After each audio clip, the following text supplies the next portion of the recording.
Are you thinking of running an engagement survey for your organisation? Well, that's a great idea.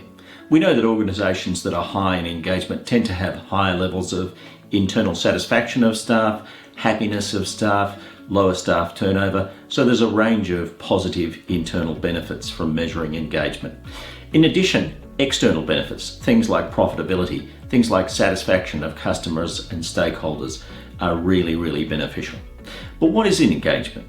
Engagement is a measure of positive emotions. You'll see that in the diagram in front of you, engagement is something that can be measured against a normative population. You'll see that this group has an engagement score of 32nd percentile, which means higher than 32% of organisations that have completed this measure in the past, and that's not strong. You'll see that there are three components to engagement: energy, commitment and flow, and you'll see that they differ. Now you'll notice also that they are within the central line of the diagram, which says below population average, so all of those components are low. But what causes engagement? Engagement is caused by four separate things. First is the job that people do. When people do a job which is satisfying to them, where they are optimistic about the future of the job, when they're learning at work, when they're empowered to make decisions that are relevant to the job, they are more satisfied and engaged. Leaders are important.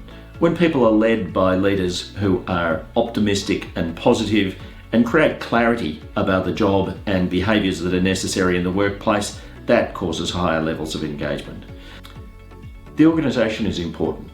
It's important that people have a sense of optimism about the future of the organisation, and they consider that the organisation creates a climate where people are supported and there is a concern to advance people's career and future within the organisation. And finally, the team is important.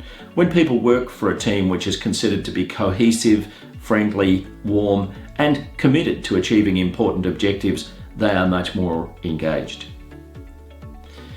But did you know that you can add some components to take an engagement survey and convert it into a wellbeing survey? Here are some of those components. Stress. The diagram in front of you shows a stress result. This is a stress result for a team of about 124 people. On the left-hand side, you'll see positive stressors. Positive stressors are things that improve people's well-being. So, when these are high, people are more engaged and happier in their work. On the right-hand side, you see negative stressors. And negative stressors are things that get in the way of people deriving satisfaction from their work. When these are low, that's better. So negative stressors are things like the degree to which my role is ambiguous, the degree to which I feel socially excluded by my colleagues. Positive stressors are really about doing interesting, challenging work. And then another component of a wellbeing survey is a thing called diversity climate.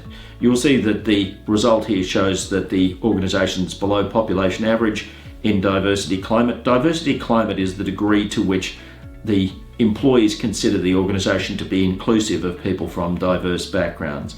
If you want high levels of engagement and well-being in a work group, you should embrace diversity, and this is one way of measuring that. Another component of a well-being survey is occupational health and safety climate. Occupational health and safety climate is high when employees believe that the organisation cares deeply about their safety and well-being. So we're looking for a situation where people consider that the workplace is safe, but also consider that leadership and their colleagues care about this. To understand better how SACS can help you with an engagement and well-being survey, click on the link below this video.